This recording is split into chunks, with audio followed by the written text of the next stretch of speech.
everyone. So in this video I wanted to discuss Elon Musk's new biography by Walter Isaacson. Recently finished this and thought I'd it's a cool picture of a rocket on the back there.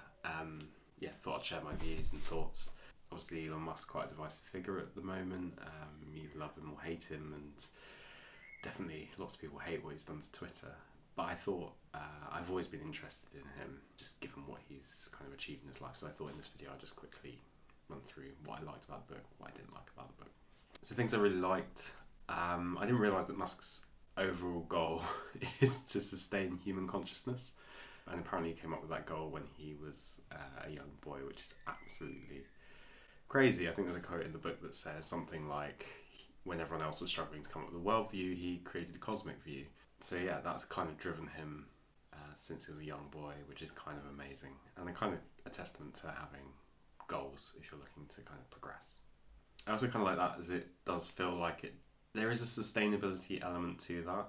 And then when you read more about how he's delivered against that goal, so electrifying transport through Tesla, Solar City, decarbonising the grid in the US, and then kind of the bit that gets a lot of focus, which is less kind of environmentally friendly, is the kind of rockets and space travel, and recognising that his main goal there is to get to Mars. And that's about sustaining human consciousness, because he views human consciousness as this kind of flicker or this delicate flame that exists on this fragile Earth, and it kind of ties in with the Taleb's anti-fragile theme of building in redundancy. So we don't just want one planet, ideally we would have two, we'd have Mars as well. And if anything ever happened to Earth, we could recolonise or just live on Mars. So yeah, I think there is a sustainable element in there, but I wouldn't necessarily say it was my brand of sustainability, if that makes sense.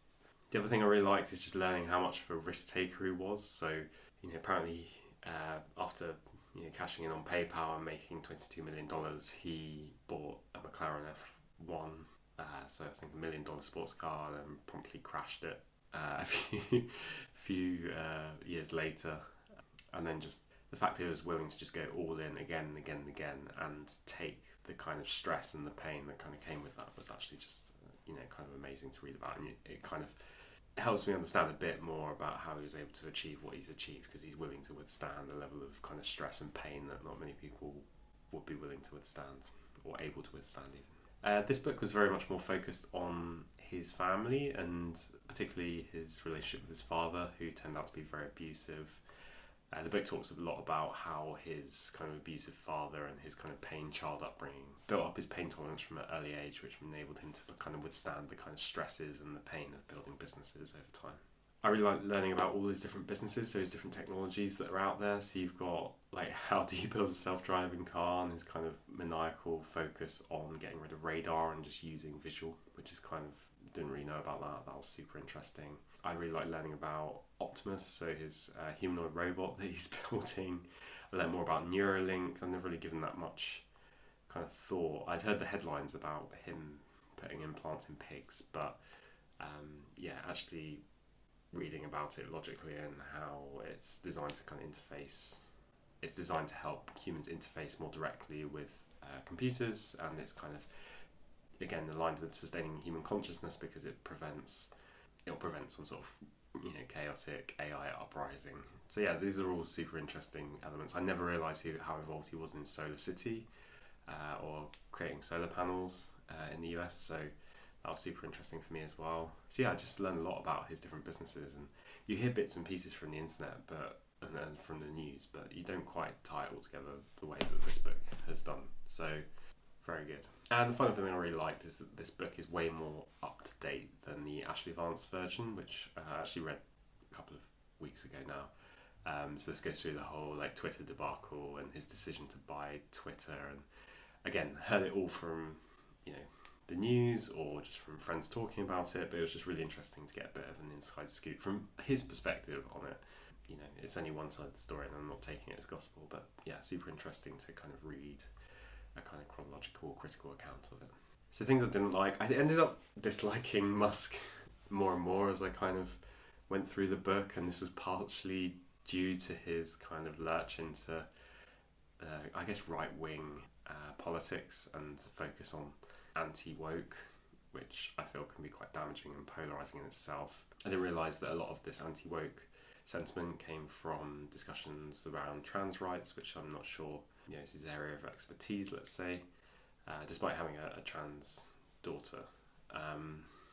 So I just think that bit, like, he should stick to cars and rockets and just perhaps not go into that political arena. I don't really like his approach of discussion around him doing not a lot of philanthropy. I feel like he is pro-humanity, but in a weird way of not in a kind of like human quality of life. He's about sustaining life at all costs, but doesn't really focus on the quality of that life, which is something that really kind of jarred with me, because it's like, what's the point in living if it's kind of horrendous?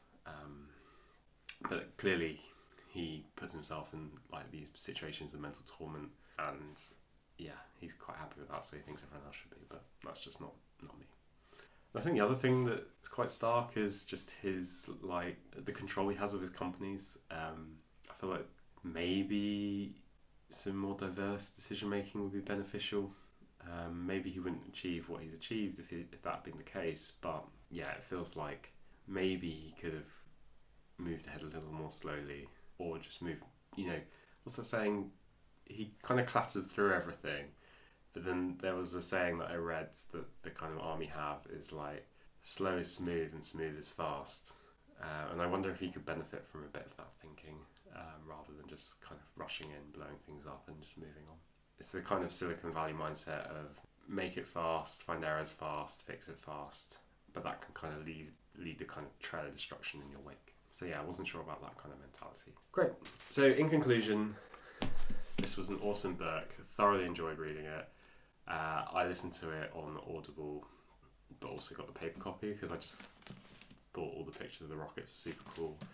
And there's pictures all the way through. Bezos versus Musk. That's quite an interesting bit.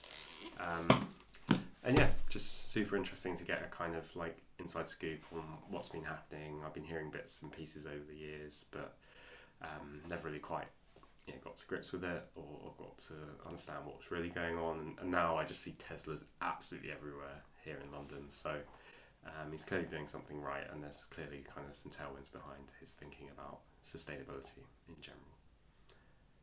So thanks for tuning in today. If you enjoyed this video, don't forget to like and subscribe for more content. If you have any questions or comments, please leave them in the comment section down below. And I'll see you in the next video.